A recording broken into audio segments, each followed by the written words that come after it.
darkness tries to roll over my bones, when sorrow comes to steal the joy I own,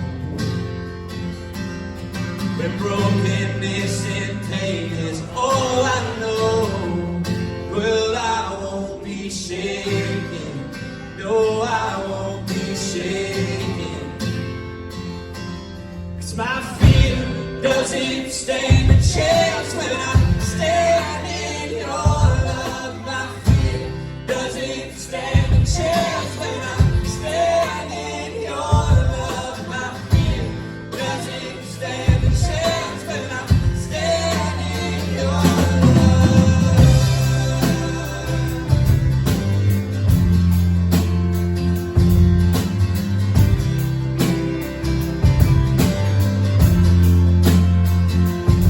When I sing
and I am surrounded with songs of deliverance. 'Cause we've been liberated from our bondage, and we're the sons and the daughters. So let us sing our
Cause I'm no longer a slave to fear.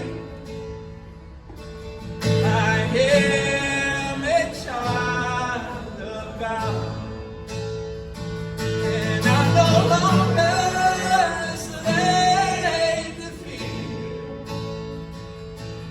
I am a child of God. Everybody said. You know what? In some ways, God has kind of set us up. I did a series on the parables of Jesus, and the last parable that I did was the parable of the prodigal. And I know you're pretty familiar with that parable. That's the parable of two sons. One is a younger son who takes his wealth and he goes to a far country and he wastes his life and he wastes everything that he has, and ultimately he comes to himself and comes back to Jesus. That's the younger son. And last week was really an example of the younger son. The story we heard last week from Shauna, everything that could have gone along in a life that was traumatized and used, drugged, you heard the whole thing. She told us, and then in a jail cell, she came to herself, she called out on the Lord, and he changed her life. And she was here Sunday telling us about it. Dad, what a wonderful story. Thank God. But now, in the same parable, there was an older son. And the older son kept all the rules. The older son did everything that they were supposed to do. The older son was disciplined, but he was lost too. So how does an older person, sorry, Bang, sorry, Andrew, you're not older people. It's a metaphor, okay? How do people who are good people who don't have a faith background, people who are not familiar with the Christian faith, people who live in China, how do they come to the faith? what happens, and that's what we're going to talk about. So, Bay has been in the Bible study with me. She started, come on, Bay, come on up here. Give Bay a big hand.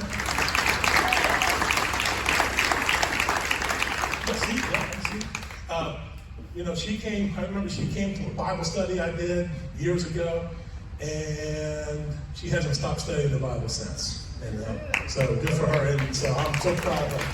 Now, Andrew back there, Andrew came to live with us several years ago. Why don't you make Andrew feel real welcome? Come on up there, Andrew.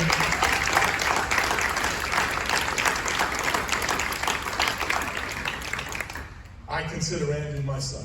And he's my dad. He's my Chinese son. And I thank God for him. He's lived with us for several years, and I watched. No, I'll sit. I won't matter. Oh, let me see. Okay. So we're just going to talk about our stories, how they found faith. No, not how they found faith. How faith found them. Amen. That's the real story. So, thank you for being here, friends. Lights are bright, aren't they? It is bright. What do you think? Has it been it's a little bit. Okay, it's a little bright. So we'll just start off. Just tell us a little bit about your family and your life before you came to America. Yeah. What was it like? What was like? Okay. Well, I'm the old one he mentioned. So I have already lived 50 years in this earthly life. Yes, I was born in China and born in a northeast city, part of China, and grew up in Beijing, a big metropolitan, very, very crowded city. And then I came to the U.S. in 2003. Okay. Yes. I'll ask you one here then. Andrew, what about you? Okay, I'm a little bit younger. I'm 25 right now. I was born in China, southwest, called Chengdu. I came to the US actually 11 years ago, almost 11 years. I came to the US in August 2013, so last year I celebrated my 10-year anniversary in the US. I came here for school. I was doing high school down in Cincinnati for 4 years. Then I was doing college for 4 years, and now I'm in grad school. Nice. So are you a doctor? Are you a doctor in Hinders You? Not yet. Okay. Working on that. Working on it. Now, when you were growing up, and before you came to America, did you have any perception at all about Christianity? Not at all. Nothing. Nothing. And Have you ever heard the name? No, not at all. And actually, I have no memory of thinking about who's Jesus, because really I hadn't trained and received education as a very solid atheist brick, like that brick. An atheist brick. All right. Nothing. Zero, nothing. I never heard about it. Wow. And Andrew, now you had though. Yes. So, I had a background. Not necessarily. I know who Jesus was back then, but I didn't believe him. I thought he was the biggest fraud in human history back then. I was like 13 or 12 years ago at that time. I thought, no, I wouldn't believe that. That must be a lie. I think science was everything. But I do know who Jesus is. I know what happened to him. I know Adam and Eve. I know some of the Bible stories. okay. All right. Good. Okay. So what do you do for a living right now, by the way? Right now? Well, I'm right now I'm a HR executive search, so human resources executive search headhunter. Okay. Yes, but I used to work for a different field. But anyway, I think. What was the field you used to work in? Well, I used to work for the media Yeah, that's what I thought. Journalism sometimes? for a long time. Yes, before I came to the States, I worked for the media, for the print magazines, American ones, and came to here for school in journalism as well, and then did some media job. And Andrew, what are you going to do? Besides go to school. Oh yeah, right now I'm doing PhD in computer science at Purdue University. In the future, I wish to be a professor, teaching and researching computer science. All right, good. Now, you come to America, or somewhere along the line, you made a decision to walk in the doors of a church at Crossroads. I remember that church. What were you thinking? What on earth got into your mind? Think, okay, I'll random. I'm just going to go walk into that church and go to a Bible study. Well, that year, I think it was 2016 or 17 probably, around that time. And actually, I came to the States in 03, so it's been more than 10 years. And then I lived here, and then I had a lot of fun experiences. And I lived in Mason ever since 08, but never just bother to walk into any church or anything related until I think there has been a long pursuit of truth, the uppercase truth, truth. And while working in the media, I have been observing clearly of the two places I lived. I grew up. I spent so many years back in China, and then so many years here in the U.S. And what makes the two societies so different? Why here people are so peaceful and nice? Of course, they have their own stories, of course. But I still want to say, people are very nice to each other, so friendly, without any too much assumptions on each one, and based on your looking, based on your accent, or based on whatever you do. So why life in China could be that way? And working in media provide me a lot of opportunities to make a conclusion, but there's no conclusion can convince me that people are different.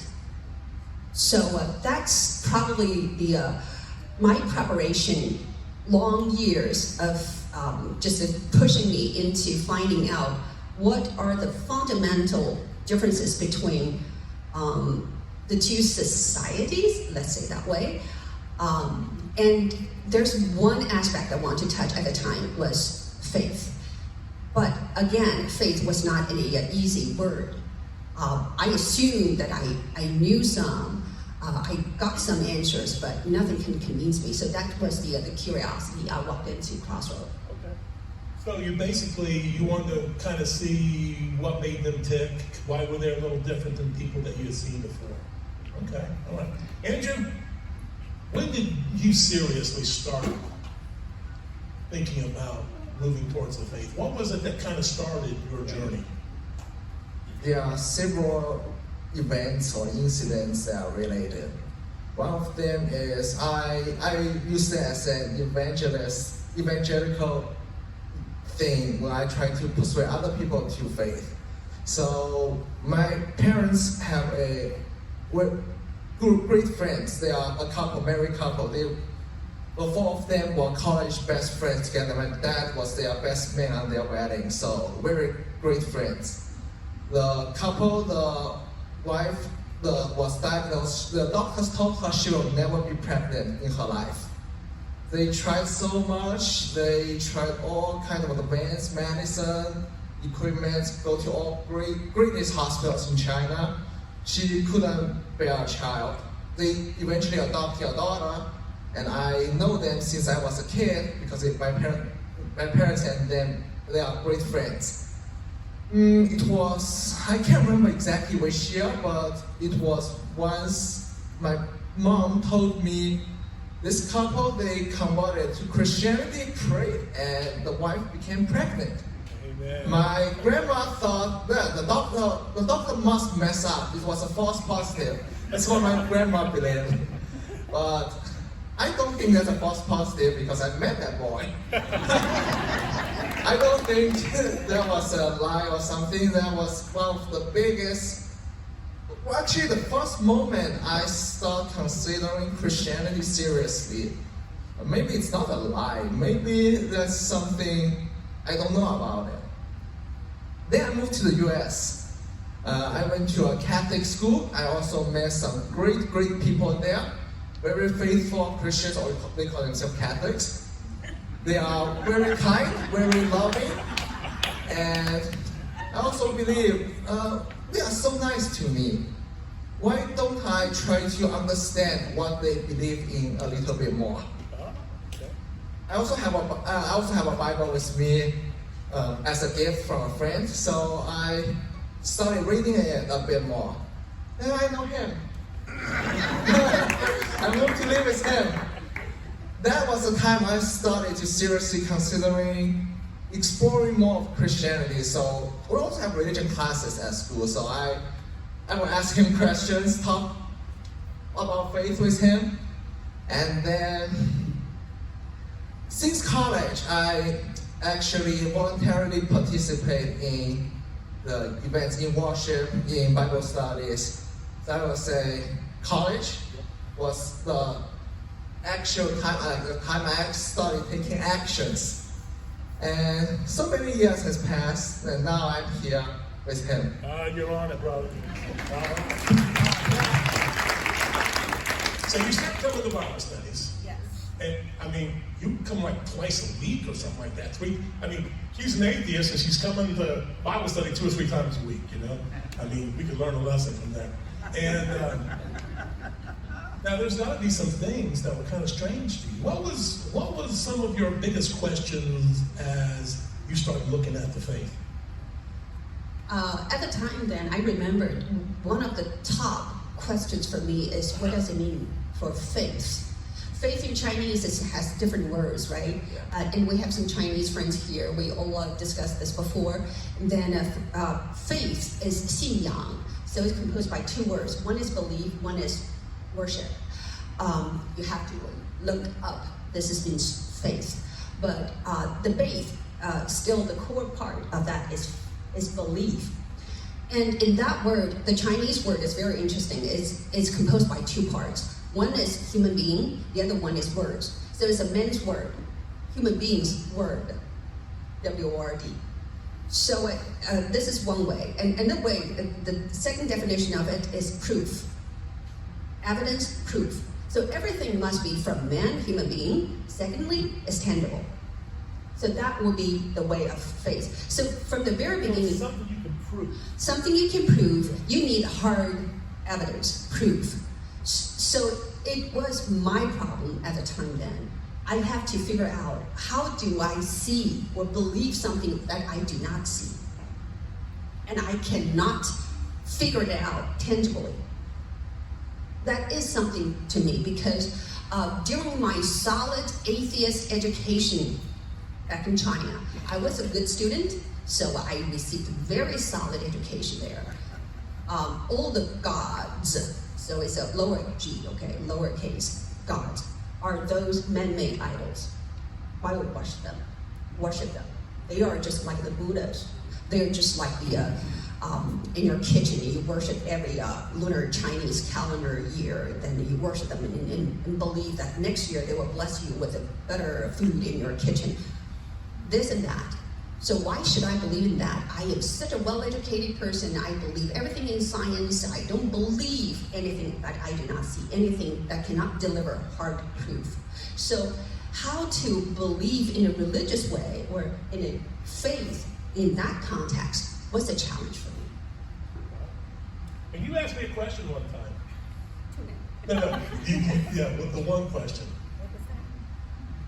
Why Jesus? Remember that? What do you need Jesus for? You remember that? Yes, I remember. Yes, because unlike everybody of you here that you know Jesus, I learned Jesus from ABC, right? But the first question for me is that if we believe in God, why we need Jesus? If Jesus is God, why we call him Jesus? Why we don't call him Jehovah? And what is the what is Holy Spirit? Why Trinity? Why you have 3? Why don't you only have 1? So I have been asking those questions because I cannot figure it out with my atheist mentality. And this is also the question that I discussed on the way here with Vicky and Andrew, the beautiful kids there. So I probably for you guys this has never been a question, but for me it was a question: why we need Jesus? So at the time I started to study Bible, and then again I know all of you're really familiar with Bible, the verses at the time then and now, but I was not. So I started from Genesis. But to be honest, every time I open 2 pages, I fall asleep. I know every word in Chinese or in English, but I fall asleep. I cannot make sense of it. So I encourage everyone who is just to study the Bible. And the Bible is called Holy Bible. I think we cannot ignore holy, the word holy, because even that in that word, it has a very different idea to me. What does it mean for holy? Why it's called holy? If a Bible, there are so many let's say that way, classics, the canons. I studied all the philosophical thick books and know every big name. But why it's called Holy Bible? So that word just struck me. And he is a very, very good teacher, pastor. Yeah, right. Thank you. I'm going to give him something after we get going here. Andrew, what was your big struggle when, obviously it's starting to, you're starting to think about things and, it's starting to make a little bit of sense, and there's a question up there, what hinders you? What was your biggest struggle when it came to actually coming to Christ? I think it has to do, it's similar to the idea of science of proof. How do we prove things written in the Bible are true? That was some of the biggest struggle for me when I first started reading the Bible. I don't doubt the person Jesus exists back then, because there are historical records or evidence, but what are the proofs that things written in the Bible are true? Because you don't usually see people performing miracles today in broad daylight, and some of the things are still one of the big, like you cannot cure the blind, you cannot give vision to a blind person even with today's technology. So I was concerned. I believe in what's written in the Bible, but I was concerned, what if they do not understand what they see, what they saw when they were writing the Bible? It can be like the vision can just be someone pass out or something like that. So that was one of the biggest challenge for me back then too. Also to believe in other words, is to believe in what's written in the Bible and compared to what I used to believe in science. Like there are things I think, what's written in the Bible contradicts with what I believe in science, and that made me struggle back then. But for many of them, I came up with ways to overcome. But that was a struggle for me. Oh, very good, thank you. All right, so you're on this journey, and was there a place where it kind of started to turn for you, where you think, okay, I'm in, I'm getting ready, I'm ready, I'm almost, what was it that got you to the place where you said, okay, I'm ready to step into the faith? Is there something in particular? It's difficult to make that specific moment there, because it's not that miracle. But the thing is that I have to say, I want to address a little bit to what Andrew said. How do we make sense of belief or faith? Is depending on how we explain things that we see. That whole set of explanation system is it's not mentality, it's based on different faith, right? Atheist is also kind of belief system.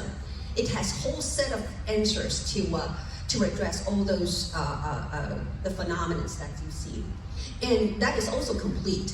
But those explanation systems has a lot of consequences, and how we, for example, like let's say this way: when we see, the blind can see.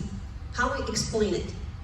We use scientific proofs to explain it, where we use a faith-based system to explain it. This is draw completely different consequences, and then how that affect me, how I need to act accordingly. And I think to me, as an atheist for so long, there is a long time that I still use my scientific training or my philosophic training to explain what is going on. So the real moment, if you say that real moment will be something transcendental. And this word, to me, is very philosophical, very sophisticated. And to believe, because an atheist is very materialistic. Everything must be tangible, must be touchable, must be seen by your own eyes. Anything that you do not see does not exist, right? And it's so hard to believe. So anything transcendental is something that's beyond your control, beyond your past experiences. So there's one night, I don't know what happened, but I remember every time I studied with Rick, Rick said, "You are loved, you are loved, you are loved." And he addressed me as a singular person, singular individual, rather than as a plural form of you. So I was thinking, okay, I'm loved, I'm loved, I'm loved. What does it mean? I cannot make sense of it until one night I had a dream. And I remember in my dream, I called, I said, "I know you're watching over me. I know you're watching over me. I'm coming." So I couldn't explain it. You know, I heard something and I thought, because sometimes in the church world, we get really, we kind of see a born again or conversion experience as a sudden thing. Like what Shauna had happen. I mean, her life just gets wrecked, and all of a sudden, it's like God takes a sledgehammer and breaks up that ground, and all of a sudden she's ready, to come to the faith. But there's another way God softens the heart of the soil, and it's through water. It's through rain, and rain is a metaphor of the Word of God. He just keeps gently raining on the heart, just gently, just gently softening up the ground and softening up the ground. And when He plants the seed, it may be not so dramatic. It just goes in so easy, and all of a sudden it's there. And I think that's. And sometimes people who experience a conversion like this, they may not know the exact moment, but still there was a moment when God put His seed into that heart. Sometimes, like you said with Shauna, He just smashed it up. But sometimes He just waters it and waters it and waters it until He can just push it in gently. Andrew, what about you? What was your moment that okay, I'm in? Yeah, several. Well, I don't have an exact moment. It was. The rain was watering. Yeah, Right? it was a journey. It was a long journey. Yeah. I would say I was influenced by different people, events, and factors. One, from my friends and in high school, they introduced Christianity to me in the actual first experience. Then I also have this gentleman here, my American dad, who preaches to me. That sounds like a TV show, American Dad. I'm not that guy. I'm not American Dad. Teaches me so many things, teaches me Bible, we talk about Bible together. That's the second factor. The third one, I was involved with student ministry called Navigators in college. I was heavily involved with them, I'm doing Bible study with them.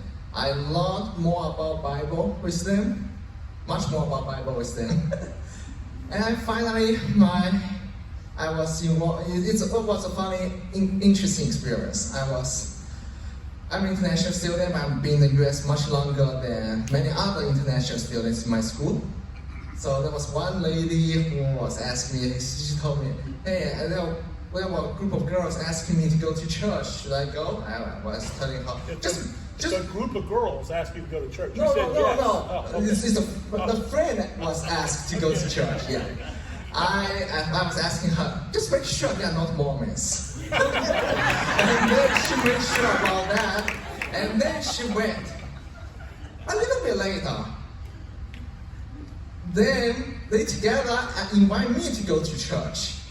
So I was feeling, and was a few months later, I found out, hey, if I didn't ask that girl to go to church with her friend, she would not come back and invite me to go to church. I feel that's God's plan. That's if I talk about it, that's a moment. Okay, all right.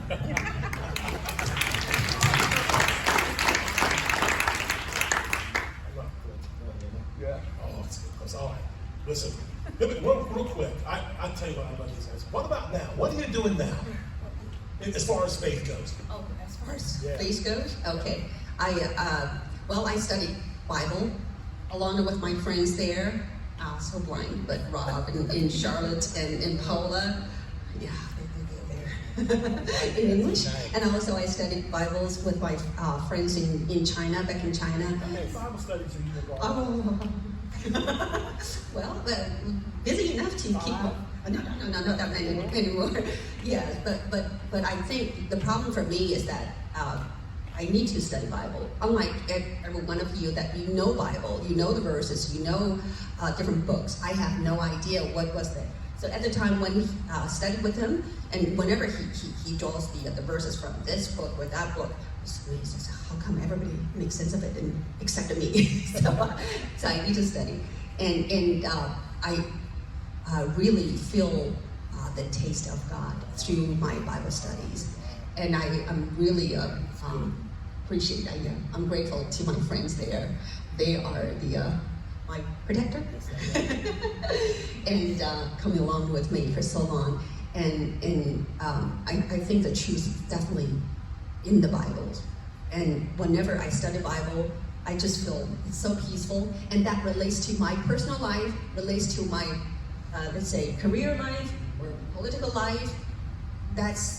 It's a set of belief system affect every aspect of my life.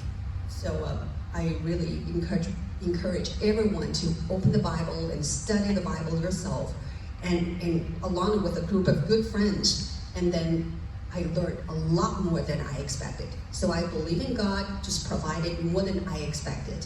And that kind of transformation I cannot explain except saying this is God's grace. Thank you.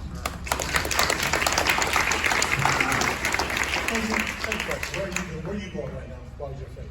Okay, so luckily I'm at Purdue University. Luckily I found my church, my home church there last fall by being invited by other friends. So I was in lots of activities over the past semester. We were doing not online, we were watching a video about but it's not a Bible study, but it's a course about Christianity together. We are exploring faith together, we are asking questions, answering questions with each other together last semester. So that helps me grow a lot. So I am playing as an international student at the university. I know I have lots of people who are international students like me there. So I'm volunteering. Well, not yet, but when next semester starts, I'm planning on volunteering in their international ministry to bring more international students to Christ at Purdue University. And I'm also planning on volunteer. Well, my friends and I were planning on doing a Bible study together. Likely, we're not going to have a leader, not going to have someone to teach us. So we're just planning on doing Bible study together, and also another time helping other people with faith. I'm also reading Bible every day, every night, not day, night. He asked him questions. He sent me questions. Yeah. I'm on the book of Romans. It's a little bit challenging, but yeah. But I hope I'm getting there. I got questions answered, so working on that, and I hope I'm planning on finishing the New Testament again. Oh, all right. Let's give these folks a big hand.